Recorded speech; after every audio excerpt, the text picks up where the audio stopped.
वर्णिवेशरमणीयदर्शनं मन्दहासरुचिरां ननाम्बुजं पूजितं सुरनरोत्तमे मृदा धर्मनन्दन्महं विचिन्तये। श्री सहजानंद स्वामी महाराजनी जय। श्री हरि कृष्ण महाराजनी जय। સૌ બધા ભક્તોને ભાવથી જય સ્વામિનારાયણ, જય શ્રી કૃષ્ણ।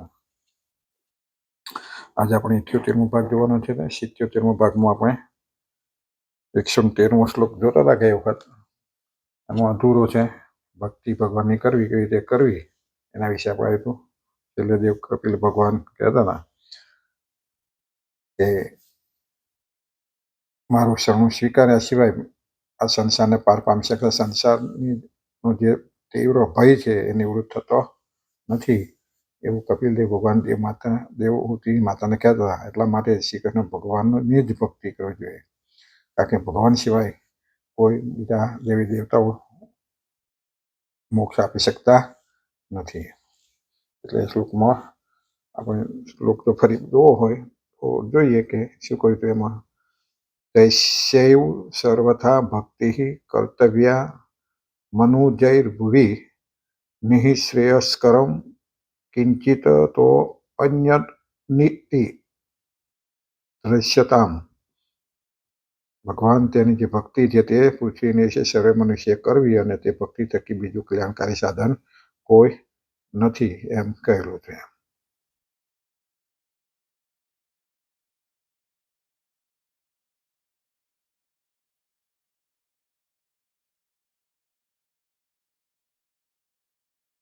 હવે એમાં આગળ એટલા માટે કે આ શ્લોકમાં આપણે શ્રીજી મહારાજે કહ્યું છે કે સર્વે પ્રકારે ભગવાનની ભક્તિ કરવી। સર્વ પ્રકારે આગળ કહ્યું કે શ્રી કૃષ્ણ ભગવાનની સર્વ પ્રકારે ભક્તિ કરવી। સર્વ પ્રકારે ભગવાનની ભક્તિ કરવી, સર્વ પ્રકાર એટલે આ મનુષ્ય દેહ ક્ષણભંગુર છે। આ સતાનંદ સ્વામી સમજાવે છે ભાષ્ય, હું નથી સમજાવતો, હું થોડુંક વિવેચન કરતો હું, બાકી સતાનંદ સ્વામીના શબ્દો છે બધા। પછી આપણે થોડુંક વિવેચનમાં કરતા આપણું જે સમજણ પડતી હોય એ પ્રમાણે કંઈક બોલતા હોઈએ। એટલે સર્વ પ્રકાર એટલે મનુષ્ય દેહ ક્ષણભંગુર, ક્ષણભંગુર એટલે એનું ક્ષણમાં ભંગ થઈ જાય, ક્ષણ સહેજ વારમાં નાશ થઈ જાય ખબર નથી, આપણે ક્યારેક નાશ થઈ જાય ખબર નથી, એનું આપણે ખબર નથી ચોક્કસ હું આટલું ટાઈમ જીવવાનું છું, આ ટાઈમે જ મારું મૃત્યુ થયું આપણે જાણતા નથી, ગમે તે ઘડીએ, એટલા માટે ક્ષણભંગુર કહ્યું। ક્યારે પડી જશે એનો કોઈ નિશ્ચિત નથી, માટે બીજા કાર્યોમાં જે આદર તેનો ત્યાગ કરી અને જે સર્વ પ્રકારે ભગવાનની ભક્તિ કરી લેવી। એટલે બીજા કાર્યનો આદર હોય ને એનો ત્યાગ કરી દેવો, હું આ કરું પછી ભગવાનની ભક્તિ કરવી નહીં, ભક્તિ કરું ને ભગવાનનું કંઈક આદર હોય કામ કરવું જોઈએ, પણ કાર્યનો બહુ આગ્રહ બહુ ના રાખવો, હું આટલું જ કરી લઉં, આ કરી લઉં, અને ભક્તિ ઘણા નહીં પછી બોલતા હું ભગવાનની ભક્તિ મોટા થયેતાર કરીશું, તમારી જેવા ગયડા થયેતાર કરીશું, આવું બધું બોલતા હોય ને, પણ કોણ ગયડું થવાનું ક્યારે જવાનું ખબર નથી, ગયડા થવાશે કે નહીં થવાય એ ખબર નહીં, કદાચ થયા તો તે દર શક્તિ રહેશે ખરી ચાલવાની, બેસવાની, સાંભળવાની, તે દર આપણા આ બધા ગોલોકો બધા હડતાલ ઉપર જવા મળે, આંખો દેખાય ઓછું, કાને દેખાય સંભળાય ઓછું, મોઢે બરાબર બોલી શકાય નહીં, કોઈ આપણું સાંભળે નહીં, ચાલી શકાય નહીં, હાથ કામ કરે નહીં, પગ કામ કરે નહીં, બધા અવયવ આપણે શિથિલ થતા જાય, જેમ જેમ સારું રહે તો આપણે કરીએ બરાબર, એટલે એનો કોઈ નિશ્ચિતતા નથી। એટલે ભગવાનની ભક્તિ વહેલી કરી લો, એવું નહીં કે મોટા થાય, જેને નાનપણથી જ ભક્તિ કરી છે ને એ જ મોટા મોટા કહેવાયા। પ્રહલાદ, ધ્રુવ તમે જુઓ એ બધા મોટા થઈને કરી ભક્તિ, 5-5 વર્ષના તપ કરવા જતા રહ્યા। એટલે આપણે બોલીએ, વાતો કરીએ, આપણે સાંભળીએ છીએ, કહીએ છીએ ખરા, પણ આપણે નથી કરી, આપણે કરતા રહ્યા છીએ ખરા, કે ભાઈ નાનપણથી થોડી ભક્તિ કરીએ છીએ, તો એવી રીતે કરતી રહેવી, જેને તીવ્ર ઈચ્છા થઈ જાય એ સારી ભક્તિ કરી શકે। જેટલી તીવ્ર ભગવાનમાં મન જોડાય એટલું તમારું ભગવાનનું મન સ્થિર થાય। એટલે જેટલી તીવ્રતા ને ક્યારે આવે એ પૂર્વનું પુણ્ય અને જોડે જોડે સંગ।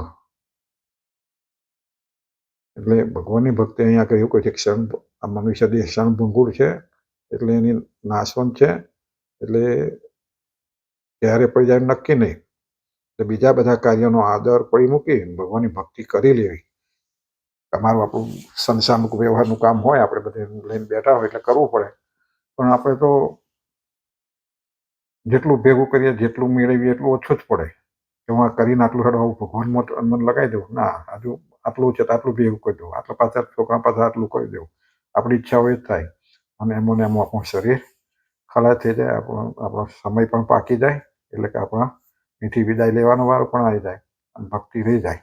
એટલે આપણે આગળ ગયા વખતે કહ્યું હતું કે ચાલતા ચાલતા, ખાતા પીતા, બેસતા તો ભગવાનનું સ્મરણ કરવું, ભગવાનનું ચરિત્રો યાદ કરવા, ટાઈમ મળે તો મંદિરને જઈને કથા વાર્તાનો લાભ લઈ લેવો.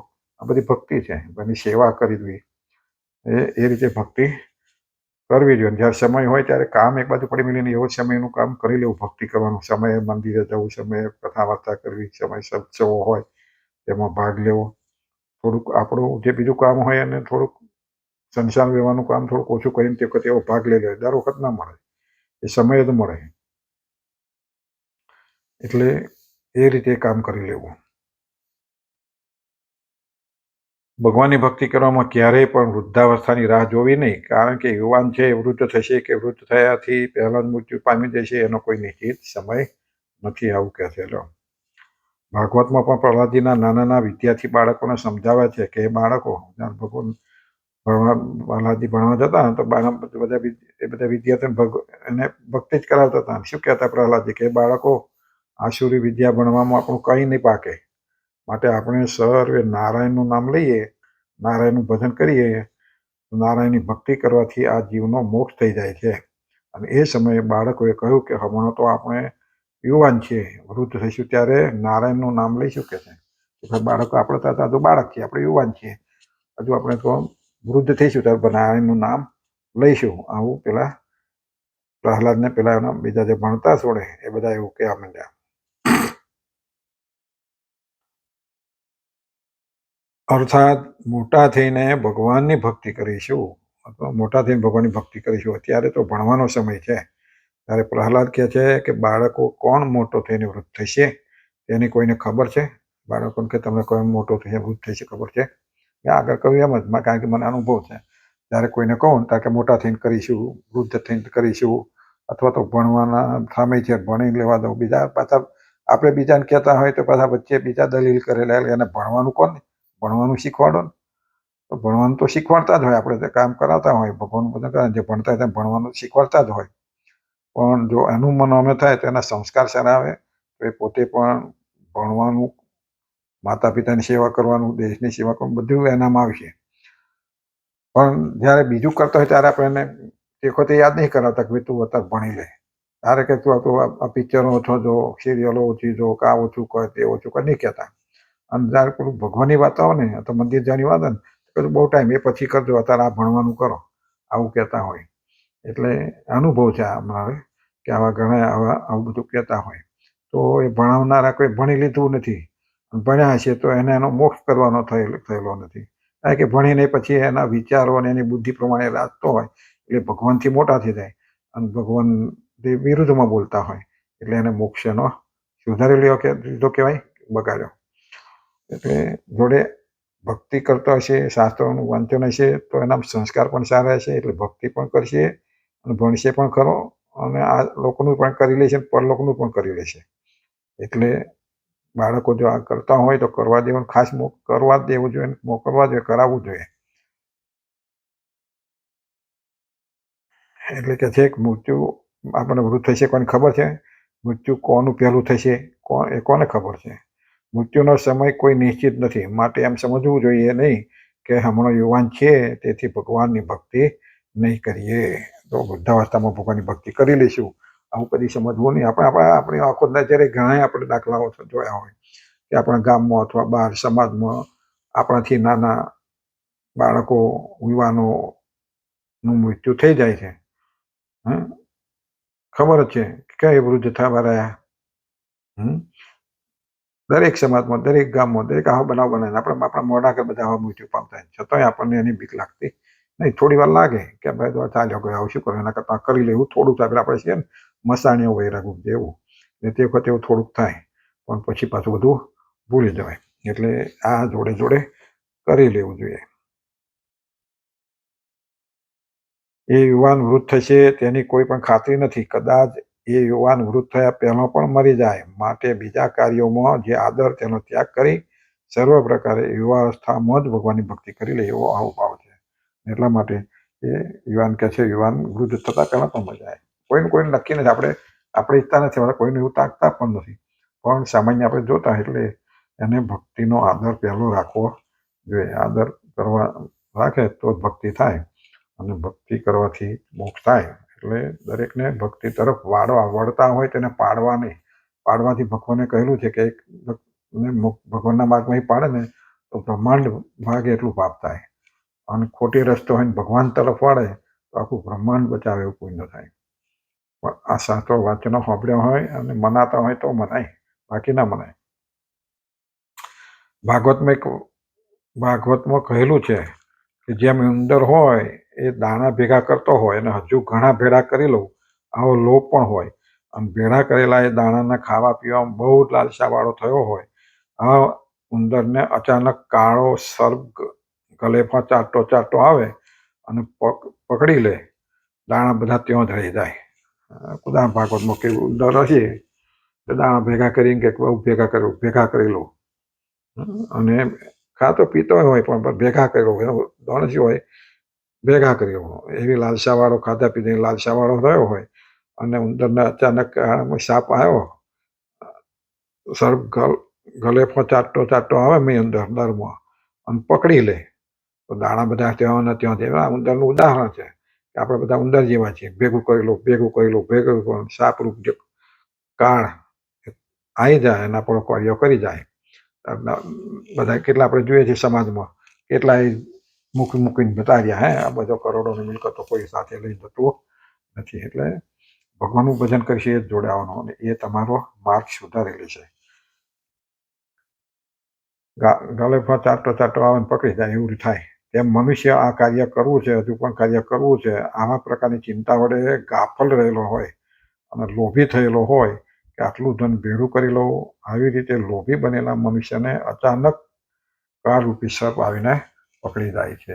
આવી રીતે લોભી બનેલો આટલું કરી લો, આટલું પછી કરી લો, તો પછી એક સમય એવો આવી જાય કાળ આપણે કદી જાણતા નથી કહ્યું એમ, તો ક્યારે પણ પકડી જાય. એટલે કાળરૂપ જે સર્પ છે એ પકડી જાય છે, અને કોઈ ભેગું થતું નથી. થયા પહેલા પણ કાળ તેને પકડી જાય. અને કદાચ તમે ભેગું કરી લેશો કેટલું એનું વાપરશો, કેટલું ખાશો, એનો ભોગ કેટલો કરશો. તમે સંતોષ છે કે મારો પરિવાર ખાશે, મારા છોકરા ખાશે, એટલો સંતોષ. પણ એ છોકરા તમારી પાસે કશું કરવાના નથી, અથવા કરશે તો એની રીતે કરશે, પણ તમને કાળના કર્યામાં બતાવશે, અથવા તો તમારા જે કંઈક કર્યામાં કરે છે એ કર્મનું ફળ ભોગવામાં તમને છોડાવી શકશે નહીં. એ પોતાનું જ નહીં કરી શકે તો આપણું શું કરવાનું. એટલે એ બધું વિચારીને ભક્તિ કરી લે, કારણ કે સર્વ રીતે ભગવાન તમને મદદરૂપ છે. આ લોકની રીતે પણ ભગવાન મદદ કરે છે, અને પરલોકમાં પણ ભગવાન જ મદદરૂપ થાય છે. વળી ભાગવતમાં શ્રી કૃષ્ણ ભગવાને ઉદ્ધવજી પ્રત્યે કહેલું છે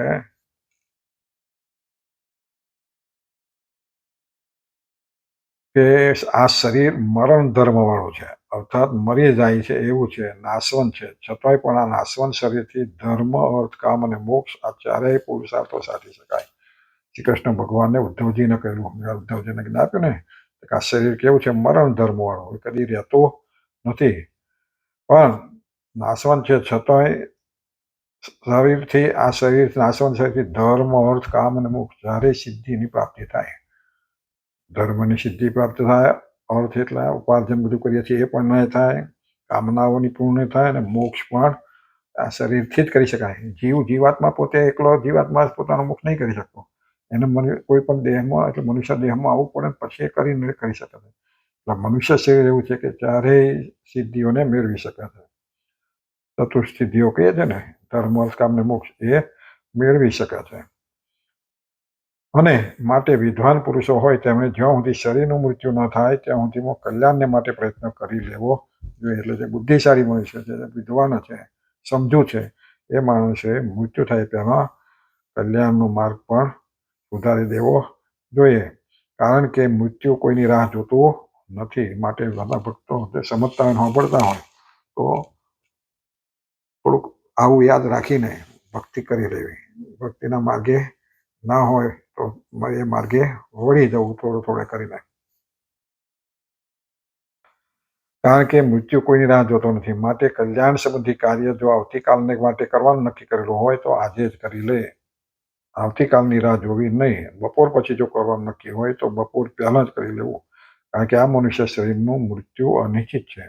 મૃત્યુનો કોઈ સમય નિશ્ચિત નથી. કલ્યાણનો માર્ગમાં આપણે કાલે થવાનું હોય તો આજે કરી લેવું. આજે કરવાનું હોય તો અત્યારે કરી લેવું. બપોર પછી કહ્યું કે બપોર પછી થવાનું હોય તો અત્યારે કરી લેવું. આપણે કવિતા આવતી ને, ઉઠો જાગ મુસાફિર બોર ભાઈ, એમાં કહેતું કે જે વસ્તુ કાલે કરવાની છે આજ કરી લે, આજે કરવાની છે આજે કરો, અત્યારે કરીને ત્યારે કરે તો અબઘડી કરી લે. એમ ભક્તિનું કાર્ય પહેલું કરી લેવું જોઈએ. કારણ કે આ મનુષ્ય શરીર કેવું છે, અનિશ્ચિત છે. વળી ભાગવતમાં દત્તાત્રેય ભગવાને યદુ રાજા પ્રત્યે કહેલું છે કે હે રાજન, આ મનુષ્ય શરીર બહુ જ દુર્લભ છે. દત્તાત્રેય ભગવાને યદુ રાજાને કહ્યું કે હે રાજન, આ મનુષ્ય શરીર બહુ દુર્લભ છે. ત્યારે મળતું નથી. આપણે જીવનને ફરી મનુષ્ય જન્મ મળી જવાનું એવું નથી. એ તો આપણા કર્મ ઉપર આધારિત છે, આપણી વાસનાઓ પર આધારિત છે. કર્મ કરેલા કાર્ય ઉપર લક્ષ રાશિ લખાઈ ગઈ હોય તો પછી એ પૂરું થયા પછી મનુષ્ય જન્મ આવે. કદાચ સારી ભક્તિ કરી અને અધૂરું રહ્યું, વાસના રહે, તો ભગવાન વતનામતમાં કહ્યું કે એને ભગવાનના બીજા કોઈ ધામમાં મળે અથવા તો દેવલોકમાં મળે. પછી પાછું મનુષ્ય શરીર ફરીથી ભક્ત થાય, એકાંતિક ભક્તિ કરીને પાછું ભગવાનના ધામમાં જાય. એટલે જેવું કર્મ, એટલે મનુષ્ય જન્મ કંઈક વારે ઘડીએ મળતો નથી. જોકે શરીર મરણ ધર્મવાળું છે, તેથી પડી જાય એવું નાશવંત છે, છતાંય આ શરીરથી અનેક પુરુષાર્થો સાધી શકાય. મોક્ષ પણ આ નાશવંત શરીરથી જ સાધી શકાય છે. આગળ આપણે 4 સિદ્ધિઓ છે, ચતુર્સિદ્ધિ, એ આ શરીરથી મેળવી શકાય. મોક્ષ પણ આ શરીરથી જ મેળવી શકાય. એકલો આત્મા મોક્ષ મેળવી શકતો નથી, તો પછી આત્માનું શરીર કરી શકતો તો આ શરીર લેવાની જરૂર ન પડે ને. ભક્તિ કરીને જેમ બધું કરત, પણ શરીર ધારણ કરવું જ પડે છે. માટે મનુષ્ય શરીરને પામી કરી જ્યાં સુધીમાં આ શરીર મૃત્યુને વશ ન થાય ત્યાં સુધીમાં ડાયા પુરુષોએ કલ્યાણને માટે પ્રયત્ન કરી લેવો જોઈએ. માટે મનુષ્ય શરીરને પામ્યા પછી ડાયા પુરુષ હોય ને, મૃત્યુ કે છે આ શરીર મૃત્યુને જ્યાં સુધી વશ ન થાય ત્યાં સુધી આ પોતાનું આ કાર્ય સુધારી લેવું જોઈએ. કદાચ તમે કહેશો કે જો કલ્યાણને માટે પ્રયત્ન કરીએ તો વિષયો ક્યારે ભોગવીએ. પાછા અવતાર કરનારા હોય કે કલ્યાણનો માર્ગ કરીએ, બધા ભજન કરીએ તો આપણે તો કહેતા કે તમે ભજન હતા છોકરા ભક્તિ કરવાની, એ રમવાનો પરવાલો કૂદવાનો ભક્ત આમ કરવાનું તેમ કરવાનું, એ તો છે જ, એનું કરવાનું છે. નાનું બાળક હોય તો કૂદવાનું રમવાનું, આપણે મોટા ઉંમરમાં થોડા રમવા કૂદવાનું, એને કરવાનું. પણ જોડે જોડે એને ભક્તિ તરફ વાળો, જેથી મોટો થતો યુવાન થતો એ થોડુંક ભક્તિ અને કામ લાગે અને કરી શકે, એમાં ઊંડો ઉતરી શકે.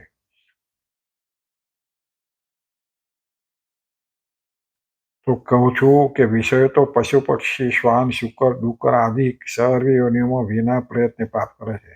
આ ભોગ વિલાસના સાધનો કે છે મનુષ્ય શરીરથી નહીં, 84 લાખમાં અથવા તો પશુ પક્ષી બને, શ્વાન એટલે કૂતરો બને, શુકર ડુક્કર એટલે ભૂંડ ને આ બધા જે ગધેડા ને બધા બને છે, એ આદિક યોનિઓમાં પણ પ્રયત્નો કરે છે. અને એ લોકો પણ કે વગર પ્રયત્ને બધા વિષયો ભોગવે છે, એ પણ ખાય છે, એ પણ પીવે છે, એ પણ સ્ત્રી સુખ ભોગવે છે.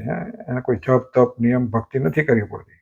તો એ જે ભૂખો છે ને, એ ભલે એ રાડો ખાતે ડુક્કર કે ગંદવાડો ખાતે ઉકરડામાં આવે, પણ એને તો મિષ્ટાનનો જ સ્વાદ આવતો હોય. તમને જે ખાઓ છો, આપણે અનાજ આ ઘણા માંસ મટન ખાય છે, શું ખાવ છો? ડુક્કર કરતાં ભૂંડું ખાઓ છો, તો એ શું છે, એમાં સ્વાદ તમને આવે છે.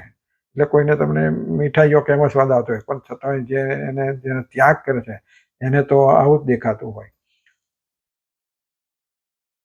ઉકરડામાં વેણી ખાતા એવું જ લાગતું હોય, અને એને સ્વાદ, એને કારણ કે એનો ત્યાગ કર્યો છે એને એમાં સ્વાદ જ નથી. એટલે એવું નથી કે તમે આ મનુષ્ય શરીર મળે ત્યારે જ આ બધું ભોગવાનું મળે. અનેક શરીરોમાં તમે આ બધું ભોગવ્યું છે, અને પહેલાંય મનુષ્ય શરીર લઈને પણ આ બધું ભોગવેલું છે, અને હજુ નહીં કરો હજુ ભોગવતા છે. ભગવાને વચ્ચે કહ્યું વતનામૃતમાં મહારાજ એક સરસ વાત કરી કે આ શરીરનું સુખ છે, સ્ત્રી સુખ ભોગવા માટે માણસ કેટલા વલખોમાં, કેટલા ભોગવવા માટે કેટલું એ કરે, તપ કરે, બધું કરે. તો ભગવાન કહે છે આ મનુષ્ય દેહ શરીર કરતાં પશુ પંખીના શરીરમાં સ્ત્રીનું સુખ અનેક ગણું ભોગવ્યું છે, અને કે એક પુરુષ થઈ અનેક સ્ત્રીઓને ભોગવી શકે છે.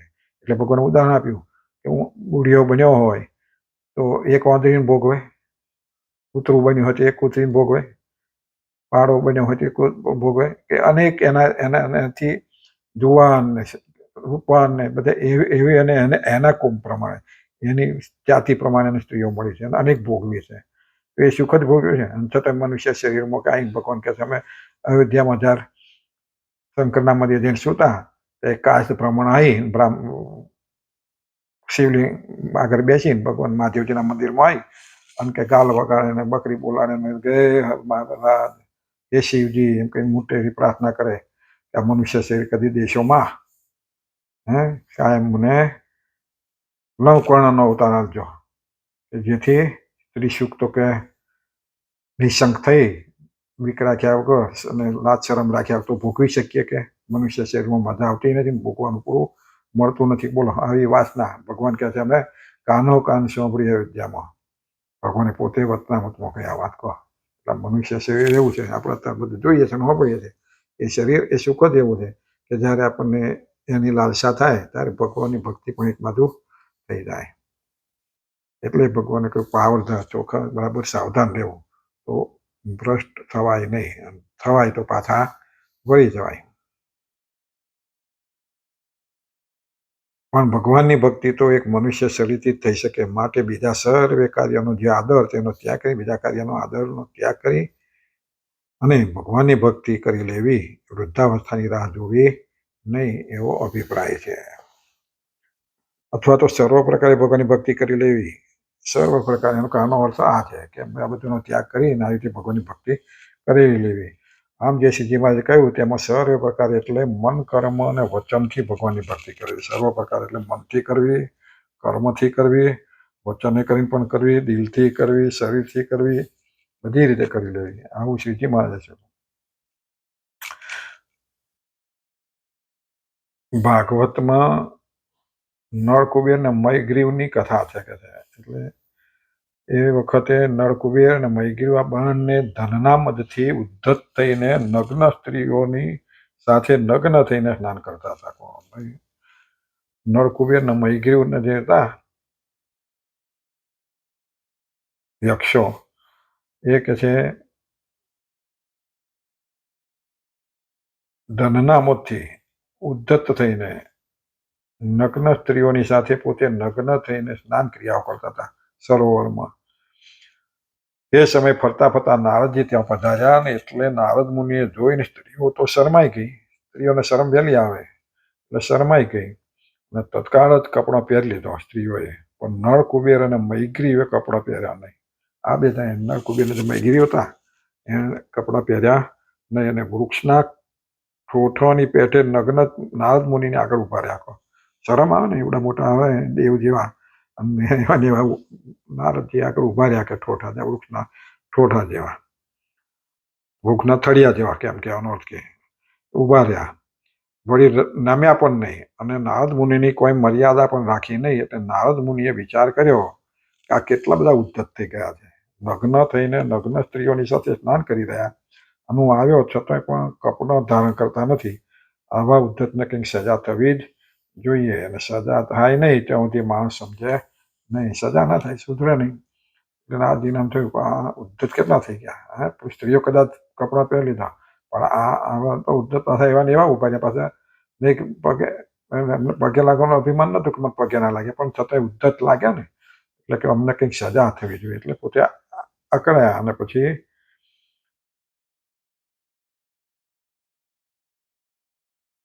જ્યાં સુધી સજા થાય ને ત્યાં સુધી માણસ સમજે નહીં. જે માણસને જિંદગીમાં કોઈ દિવસ કોઈ દરિદ્રતા ના આવી હોય એ માણસને દરિદ્રતાની ખબર શું પડે કે છે, કોઈ ખબર પડે નહીં. વળી જે માણસને પગમાં કોઈ દિવસ કોંટો વાગ્યો ના હોય તેને કોંટાની વેદનાની શી ખબર પડે. જે દુઃખ તમને થયું ના હોય એ દુઃખની શું ખબર પડે. માથું કોઈ દર દુખતું ના હોય તો માથું દુખે, કેવું દુખે શી ખબર પડે.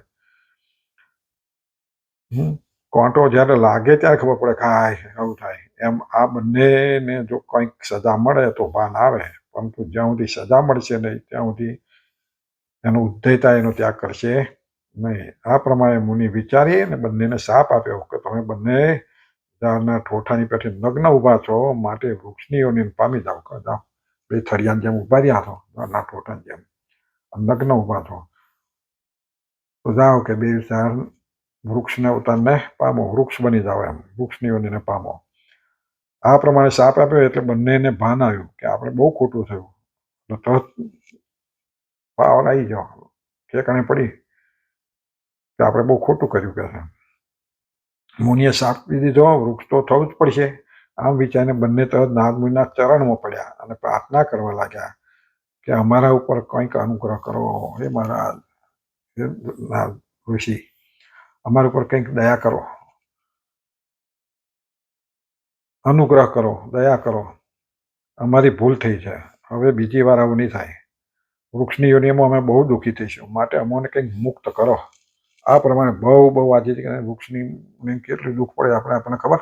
આપણે ના પડે તો આપણે ત્રણ જોડે ચાલી નીચે એને કાપીએ, વાદા તોડીએ, મૂકી નાખીએ.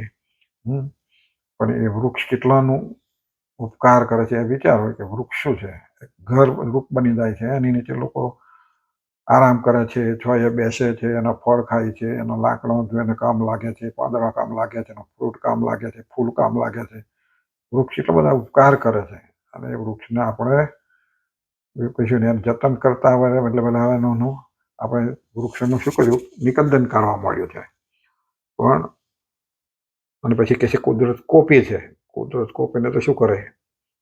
એટલે અત્યારે તો પાછું સારું ક્રેઝ ચાલે છે કે વૃક્ષારોપણ. ઘણા તો ફોટા પડાવવા માટે બધું કામ કરતા હોય, બહાર પાડવા માટે જ કરતા હોય, પણ જે કરે છે સારું કરે છે.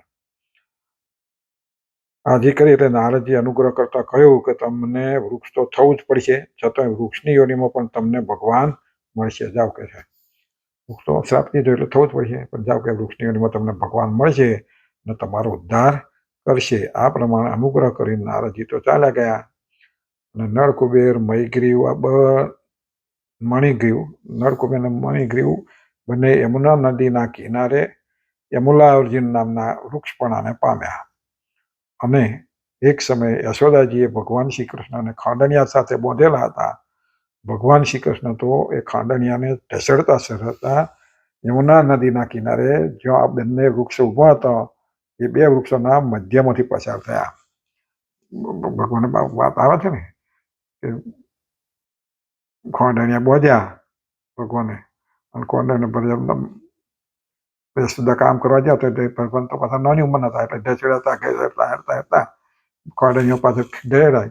ખાંડણીઓ તો પહેલાના હતા લોકો તો ખબર નહીં, પહેલા લાકડાના ખાંડે આવા ઊભા હતા અને એની અંદર કચરવાનું આવતું. આપણે જોયેલા પહેલા હતા લોકો તો બહુ ખાસ જોવા નહીં મળે, એવા દરેકના ઘેર હોતા. એટલે જે કંઈ કચરવું એ ખાંડે આમ કચરે લાકડાના, કે એને બોધી દીધેલા. એટલે ખબર કરતા બે ઝાડના બે થડિયા હતા અને વચ્ચે જગ્યા નીકળાય એવી, છોકરા નીકળાય એવી જગ્યા બેની વચ્ચે. એ બેની વચ્ચે નીકળ્યા ને ખાંડિયો પડી ગયેલો આડો, એટલે બે થડની વચ્ચે અટકી ગયો અને ભગવાને જોર કર્યું એટલે બંને વૃક્ષ ધડાધડ કહીને એઠે પડી ગયા. એ ભગવાનની કૃષ્ણ તે બંને વૃક્ષના મધ્યમાં નીકળી ગયા અને ખાંડણીઓ વૃક્ષમાં ફસાયા અને ભગવાન કૃષ્ણે જોરથી બળ કર્યું એટલે વૃક્ષો તૂટી પૃથ્વી પર પડ્યા અને વૃક્ષમાંથી બે દેવીની સમાન પુરુષ ઉત્પન્ન થયા. એ પછી એમાંથી એ બે પુરુષો ઉત્પન્ન થયા અને એમનો ઉદ્ધાર કર્યો. આપણે હજુ શ્લોક અધૂરો છે, કરવા જઈશું તો વધારે લાંબુ થશે. આપણે ટાઈમ કરતા વધી જાય એટલા માટે થોડીક બીક રહેશે, એટલે પછી બીજા ભાગમાં આપણે એને લઈ લઈશું. યાદ રાખજો બધા કે ને આપણે ભગવાને ઉદ્ધાર કર્યો એ એટલે આપણે આ શ્લોકમાં આવ્યા. એટલે મનુષ્ય અવતારની દુર્લભતા શ્લોકમાં બતાવતા કહે છે કે મનુષ્ય અવતારથી જ ભક્તિ થાય, એનાથી જ ભગવાન મળે છે. આપણે ફરી વખત ફરીના શ્લોકમાં જોઈશું. સહજાન સ્વામી મહારાજની